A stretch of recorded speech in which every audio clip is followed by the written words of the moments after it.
Doctor Sachin Raj అత్యాధునిక world class physiotherapy treatment తో అన్ని రకాల నొప్పులకు శాశ్వత పరిష్కారం.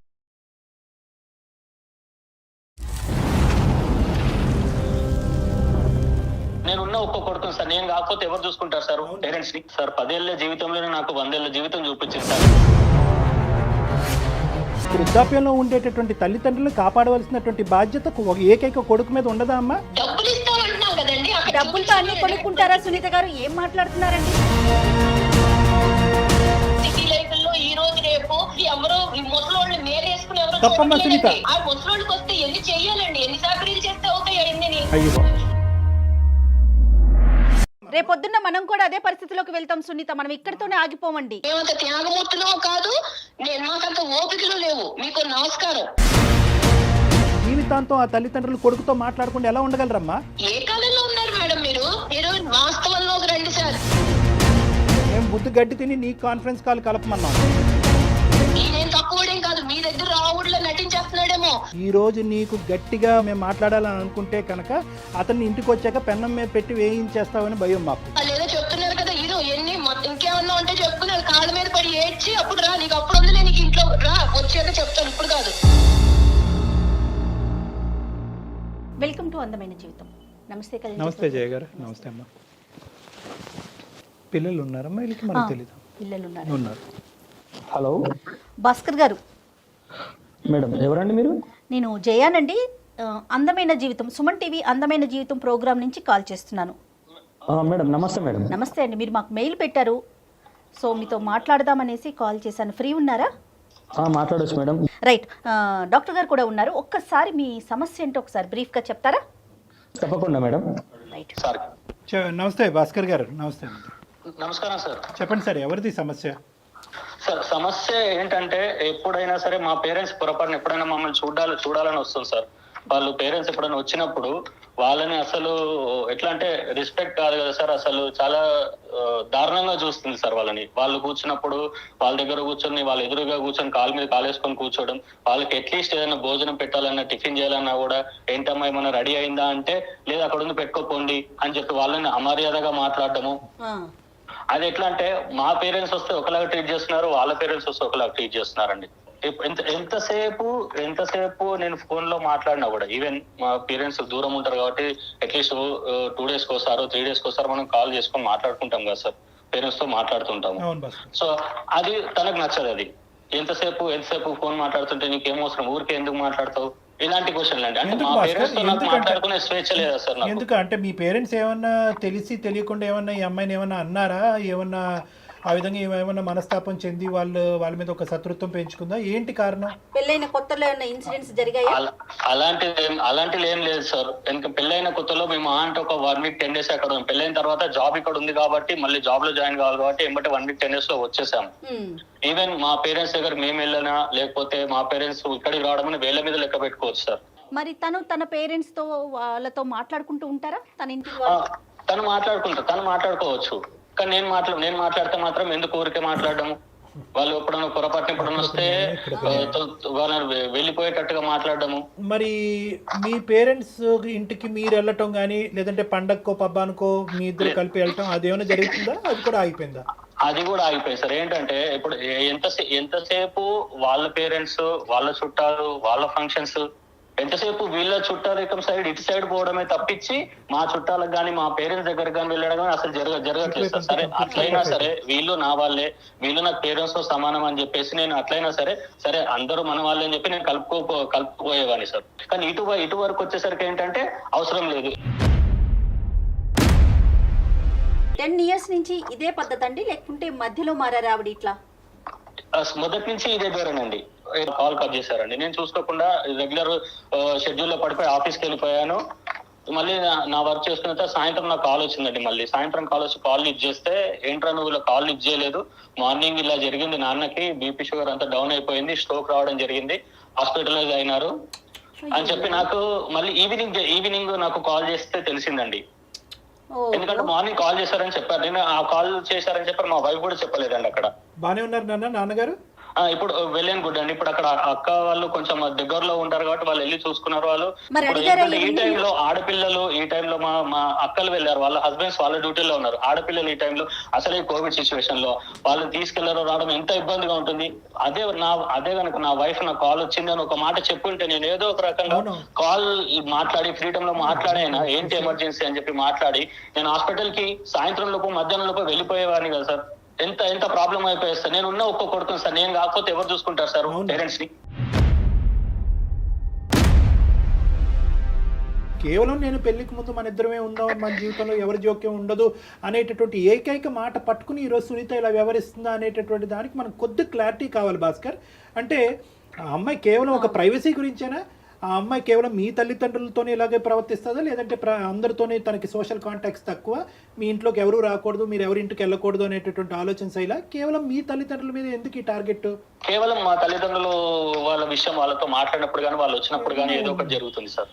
కాదు భాస్కర్, మరి అంటే ఎలాంటి సలహా కోసం మీరు మాకు మెయిల్ చేశారు? డాక్టర్ గారి వైపు నుంచి మీరు ఎలాంటి సలహాను ఎక్స్పెక్ట్ చేస్తున్నారు? మెయిన్ ఇష్యూ ఎక్కడ వచ్చిందంటే మేడం, ఇప్పుడు మా పేరెంట్స్ ఇలా జరిగిందని చెప్పేసి ఆ రోజు ఈవినింగ్ వచ్చి గొడవపడడం జరిగింది మేడం. నాకు చెప్పలేదు, ఎందుకు నువ్వు ఇలా కాల్ కట్ చేయడం జరిగిందని చెప్పేసి ఆ రోజు చాలా పెద్ద గొడవ జరిగింది మేడం. సో అంత గొడవ జరిగేసరికి తను డిసిషన్ కి ఏమొచ్చేసింది అంటే, ఇప్పుడు నీకు మీ పేరెంట్స్ కావాలా నేను కావాలా? నేను కావాలంటే మీ పేరెంట్స్ ని మర్చిపో, నాకు విడాకులు ఇచ్చేసేయండి. అంటే ఇంతకు మించి మీరు మీ పేరెంట్స్ దగ్గర నుంచి దూరంగా ఉండటం ఏంటి భాస్కర్? ఇప్పుడు వాళ్ళు మీ ఇంటికి రాంది లేదు, నువ్వు వాళ్ళ ఇంటికి పోలేదు, ఆఖరికి ఒక మాట సాయం లేదు, ప్రాణాల మీదకి వచ్చినా ఫోన్ కాల్ ఎత్తే పరిస్థితి లేదు. ఇంతకంటే తెగదెంపులు ఏం కావాలి? ఆల్రెడీ ఎవ్రీథింగ్ అయినట్టేగా 10 సంవత్సరాల్లో, ఇంకా ఏం కావాలంటే ఆవిడకి? అంటే ఇప్పటి నుంచి మీరు కాల్స్ కూడా మాట్లాడదు ఇంక ఇప్పటి నుంచి. ఇప్పుడు వరకు కంట్రోల్, ఇప్పుడు కమిట్మెంటా? ఇప్పుడు అలాగే అనిపిస్తుంది సార్. అంటే దాని అర్థం ఏంటో నాకు అర్థం కావట్లేదు సార్. ఇదేదో ఒక సైడ్ ఆఫ్ ది కాయిన్ మేము చూస్తున్నట్టు నాకు అనిపిస్తుంది. ఖచ్చితంగా ఈ ఇష్యూలో అయితే మాత్రం మీ భార్యమణితో మాత్రం మాట్లాడవలసినటువంటి అవసరం ఉంది. ఆవిడ వర్జన్ ఏంటి అన్నది తెలుసుకోవాల్సిన అవసరం ఉంది. ఎందుకంటే ఏ కారణం లేకుండా వృద్ధాప్యంలో ఉన్న ఇద్దరు, పెద్ద వయసులో ఉన్న ఇద్దరు మనుషుల్ని అసలు ఏ కనికరం, మానవతా దృక్పథం లేకుండా దూరం పెట్టే ఆలోచన ఒక స్త్రీకి ఎందుకు ఉంటుంది అన్నది మనం తెలుసుకోవాలి.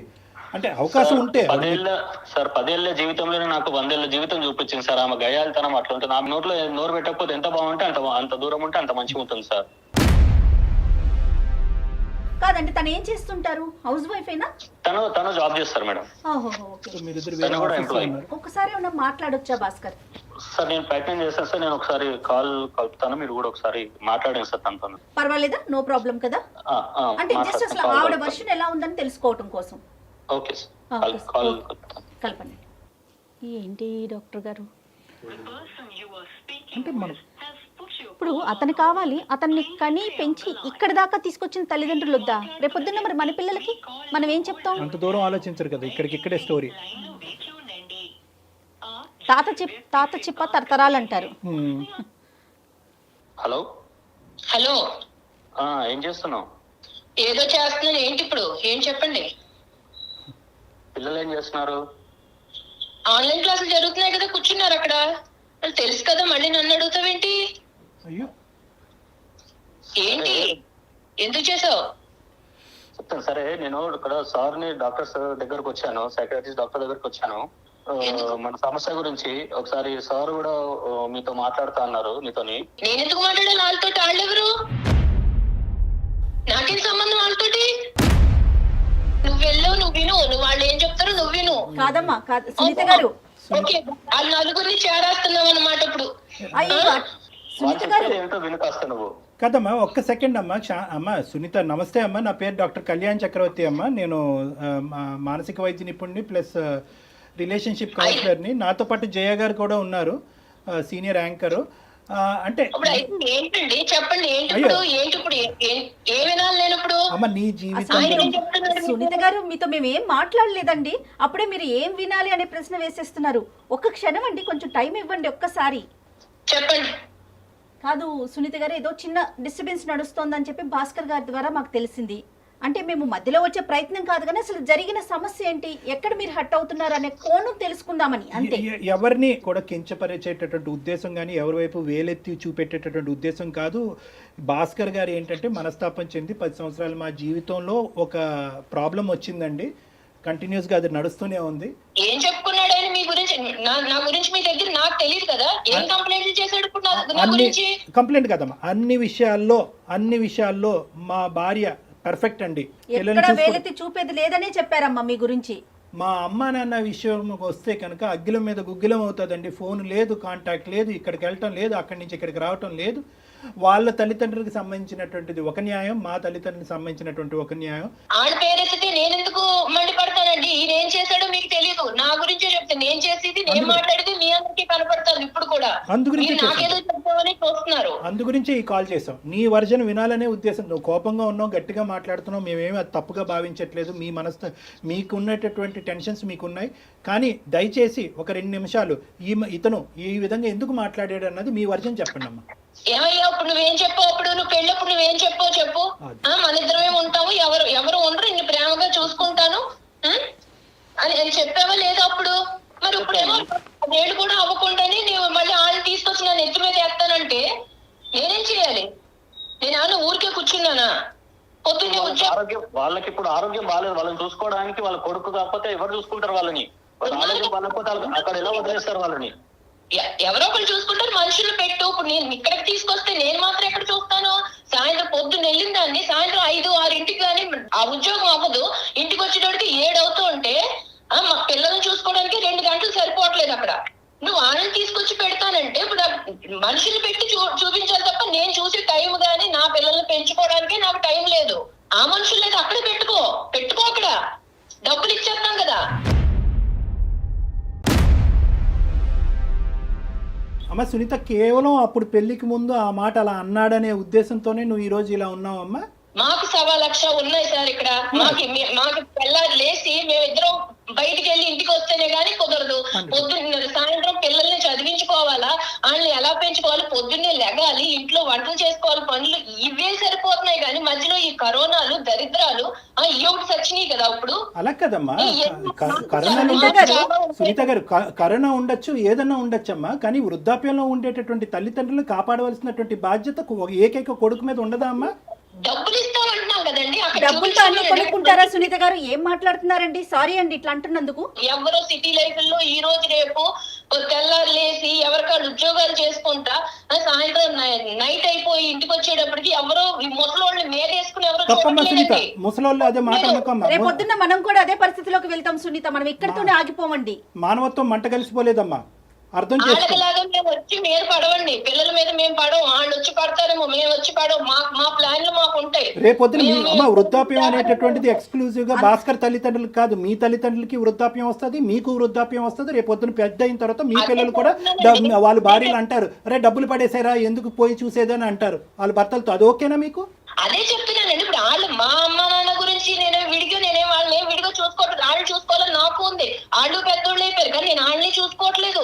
ఎందుకంటే నాకు అంత టైం లేదు. అది అర్థం చేసుకోరేంటండి? ఎన్నని చెయ్యాలి? బయట చెయ్యాలా, ఇంట్లో చెయ్యాలా ఈ పనులు?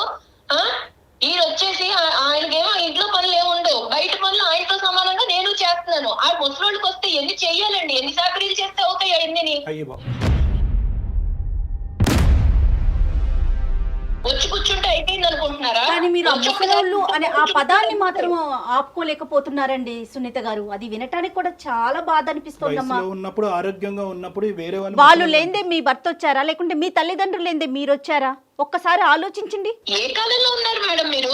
ఏ కాలంలో ఉన్నారు? మాకు కుదరట్లేదని చెప్తున్నాం కానీ చూడమని అనట్లేదు కదా. డబ్బులు ఇస్తాం అంటున్నాం కదా. అమ్మ మీరు ఏమన్నా అమెరికాలో ఉన్నారమ్మా? హైదరాబాద్ లోనే కదా ఉన్నారు. కుదరకపోవటం ఏంటి? హైదరాబాద్ లో ఉంటే ఇక్కడ మాకు నడవదండి. మాకు నడవదు. వాళ్ళని కూర్చోబెట్టి వాళ్ళకి చాకరీలు చేసి వాళ్ళకి సేవలు చేసే టైం మాకు లేదు. పిల్లల్ని చూసుకోవాలా, ఇవి చెయ్యాలా, మాకుండే బాధలు మాకున్నాయి. అంతేగాని నేను చూడను అనట్లా. డబ్బులు ఇస్తాం అక్కడ ఉంచుకోమంటున్నా. ఎవరు మా ఇంటి దగ్గర మాట్లాడటానికి వేరే కారణం ఏదైనా ఉందా వాళ్ళ వైపు నుంచి? అడగండి. అక్కడ ఉన్నారు కదా ఆయన, మీ దగ్గరికి వచ్చాడు కదా ఆయన, ఏదో చెప్పుకుంటున్నాడు కదా నా మీద కంప్లైంట్లు.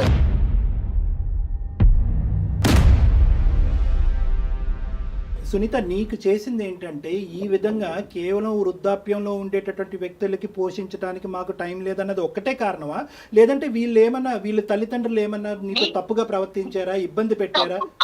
ఇప్పుడు ఈయన తక్కువడేం కాదండి, ఈయనేం తక్కువడేం కాదు. మీ దగ్గర రావుడిలో నటించేస్తున్నాడేమో. ఈయనేం తక్కువడేం కాదు. వెళ్ళి 4 రోజులు అక్కడ ఉంటే వాళ్ళ అన్న కొంచెం ప్రేమగా ఉంటే చాలు, ఇక్కడికి వచ్చి మళ్ళీ వారం రోజులు నాతో మాట్లాడు. మరి నాకెలా ఉంటుంది? నేను అన్ని వదిలిపెట్టుకుని వచ్చాను కదా. నాకు మాత్రం ఇంకెవరన్నా ఉన్నారా? ఈయన పిల్లలే కదా. తెల్లారు లేసి ఏళ్ళ కోసమే కదండి మేము కష్టపడేది. నువ్వు ఆన్ చేసిన రేడియో ఆగట్లేదు ఇది. కాదమ్మా సునీత, ఇప్పుడు ఇక్కడ మాకు భయం ఏమీ లేదు. ఈ రోజు నీకు గట్టిగా 1 ఇంచు ఎక్కువగా మాట్లాడాలి అనే ఉద్దేశంతో మేము మాట్లాడాలని అనుకుంటే కనుక అతన్ని ఇంటికి వచ్చాక పెన్నం మీద పెట్టి వేయించేస్తామని భయం మాకు. ఇప్పుడు నన్నేదో నేనేదో కొత్తగా ఈ లోకంలో నేను ఒక్కదాన్ని ఏదో అన్నట్టు మీ అందరూ కలిపి నాకు జడ్జిమెంట్ ఇస్తున్నారు కదా. ఎలాగో ఉంది, రమ్మనండి చూస్తాం ఇవన్నీ. నాకు ఇప్పుడే చెప్తున్నారు, మేమంత త్యాగమూర్తులో కాదు, మాకంత ఓపికలు లేవు. మీకు నమస్కారం. మాకు నమస్కారం పెట్టక్కర్లేదు. నువ్వు చెప్పుకో, ఏం చెప్పుకుంటావు చెప్పుకో. ఇప్పుడు వాళ్ళందరూ ఏదో చెప్తున్నారు కదా, ఏం చెప్పుకుంటావు చెప్పుకుని వాళ్ళ కాళ్ళ మీద పడి ఏడ్చి అమ్మా సునీత, చదువుకున్న దానివి, సమాజం తెలిసిన దానివి, 2 పిల్లల యొక్క తల్లివి, నువ్వు నిజంగా ఇలా మాట్లాడుతున్నావు అంటే, ఇంత మూర్ఖత్వంగా మాట్లాడుతున్నావు అంటే కనుక నమ్మలేకపోతున్నావు. నీ బాధ ఏంటమ్మా, నీ బాధ ఏంటి అన్నది నువ్వు ఇంకా చెప్పలేకపోతున్నావు. ఒకే పాయింట్ ఏంటంటే కనుక అక్కడికి వెళ్ళి నా భర్త కనెక్ట్ అయిపోయి వారం రోజులు నాతో మాట్లాడ్డాను అంటున్నావు. వారం రోజులు నీతో మాట్లాడకపోతే ఉండలేనటువంటి నువ్వు జీవితాంతం ఆ తల్లిదండ్రులు కొడుకుతో మాట్లాడకుండా ఎలా ఉండగలరమ్మా? నీకు అర్థం కాదా? పెళ్లి చేశారు కదా, పెళ్లి చేయకుండా ఉండాల్సిందండి. అప్పుడు మా సంస్కృతులు మాకు ఉన్నాయి. పెళ్లి చేయకుండా ఉండాల్సింది, ఇంట్లోనే పెట్టు కూర్చోవాల్సింది. పెళ్లి చేసుకుంటే భార్యకి భర్త, భర్తకి భార్య, ఇటు కుటుంబం లేదు అటు కుటుంబం లేదు. టైం లేదండి, మీకు అర్థం కాదా? చెప్తుంటే టైం లేదు. నన్ను బాధ పెడతారు అంటున్నారు. నీ పిల్లల్ని చూసుకోవటానికి టైం లేదనే మాట అనట్లేదే, నిన్ను నువ్వు చూసుకోవటానికి టైం లేదనే మాట అనట్లేదే, నీ ఉద్యోగానికి వెళ్ళడానికి టైం లేదనే మాట అనట్లేదే. అవును, మా పిల్లలు కదా మేము చూసుకోవాలి.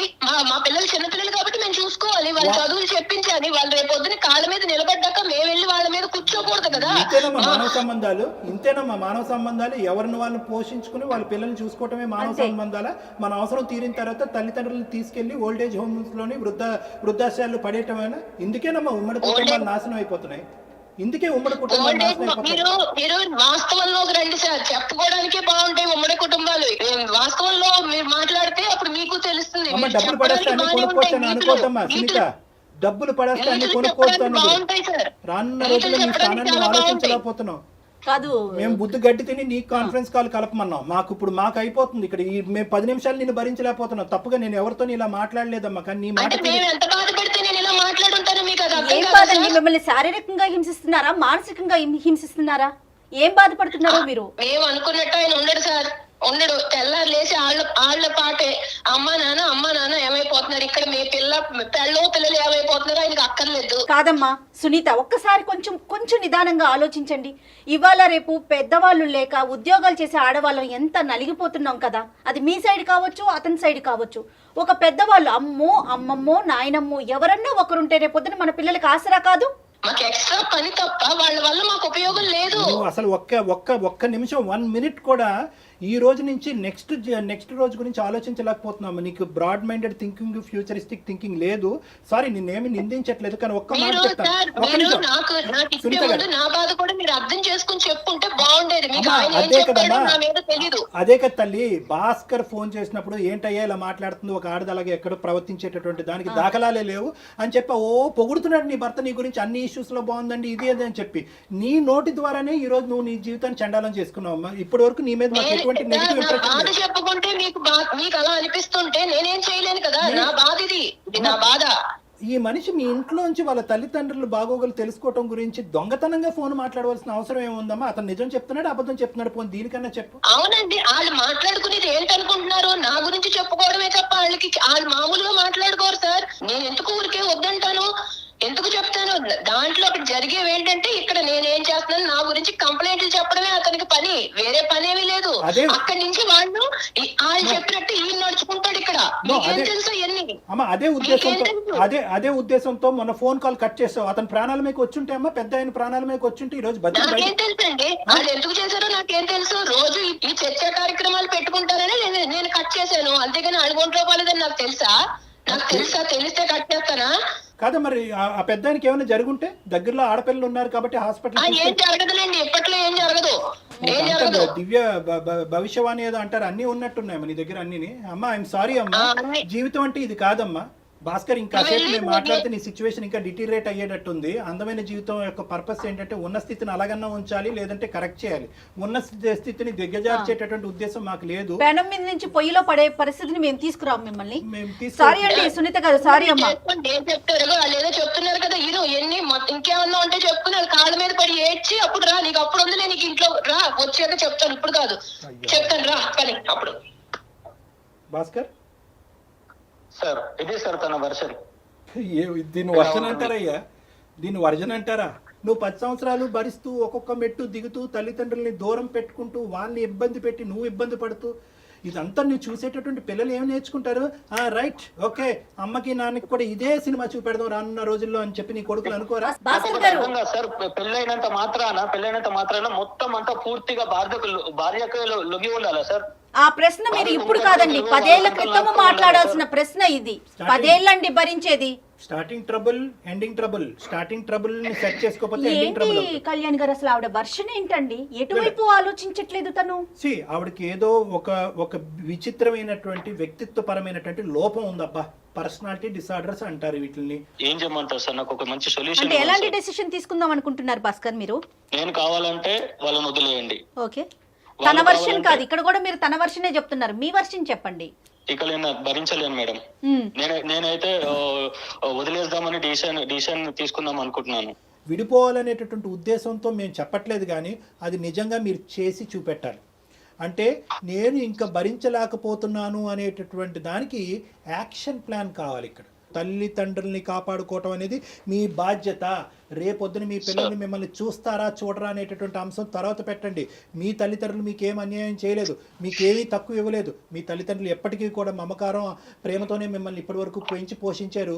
పెళ్ళి అనేటటువంటి ఈ అంశం వాళ్ళ జీవితానికి ఒక శాపం కింద మారిపోయింది. కాబట్టి వాళ్ళని కాపాడుకునేటటువంటి ప్రయత్నంలో మీ ఆవిడికి ఒక గట్టిగా బుద్ధి చెప్పేటటువంటి ప్రయత్నం చేయండి. అంటే కొట్టండనో తిట్టండనో హింస పెట్టండో అని చెప్పట్లేదు. నేను మా తల్లిదండ్రులకు స్థానం లేనటువంటి నా జీవితంలో నీకు కూడా స్థానం లేదు అనేటటువంటి వార్నింగ్ ఇచ్చి మీ పిల్లలతో పాటు మీరు దూరంగా ఉండేటటువంటి ప్రయత్నం చేయండి. సో ఒక్కసారి బెదిరించమంటారా? అంటే దాన్ని బెదిరింపు అంటారా, లేదంటే ఒక విధమైనటువంటి ట్రీట్మెంట్ అంటారా అనేది మీకు వదిలేస్తున్నాను.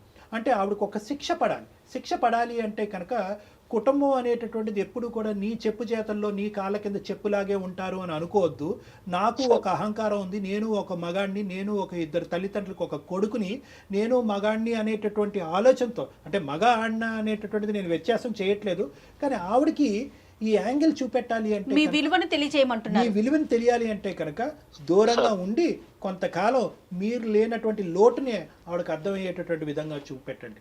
మళ్ళీ ఆవిడ మాట తీరు చూడండి, ఏ విధంగానూ కాంప్రమైజ్ కాదాయే. కాన్ఫరెన్స్ కాల్ సునీత కలపమన్నాం, అక్కడి నుంచి అసలు వాళ్ళ తల్లిదండ్రులు కలిపి ఉంటే కనుక వాళ్ళు కొడుకుని దూరం చేసుకుని ఎంత బాధపడుతున్నారో అక్కడ అసలైన వర్జన్ తెలుసు. నాకు ఇంకొక విషయం ఏమనిపించిందో చెప్పనండి, సునీత తల్లిదండ్రుల పెంపకం ఎంత అధ్వానంగా, అంటే ఒక తల్లిదండ్రుల పెంపకం గురించి మనం ఇంత ఓపెన్ గా చెప్పుకోకూడదు, కానీ ఆవిడకి ఏం విలువలు నేర్పించారండి? వాళ్ళు ఏమైనా చెప్పడానికి ట్రై చేశారా భాస్కర్? ఒక లాస్ట్ క్వశ్చన్, వాళ్ళు మీ అత్తగారు సునీతకి ఏమైనా చెప్పడానికి ట్రై చేశారు? అలాంటివి చాలా జరిగాయి సార్, చాలా జరిగాయి. అవి అప్పటికి అవి అంతవరకే ఉంటాయి సార్, మళ్ళీ తర్వాత సేమ్. రైట్ భాస్కర్, ఒక్కసారి డాక్టర్ గారు చెప్పింది ఆలోచించండి, త్వరపడండి, మంచి నిర్ణయం తీసుకోండి. Thank you madam. చక్కని డెసిషన్ తీసుకోండి, చక్కగా ఉండండి. Thank you sir. All the best Bhaskar. Thank you sir.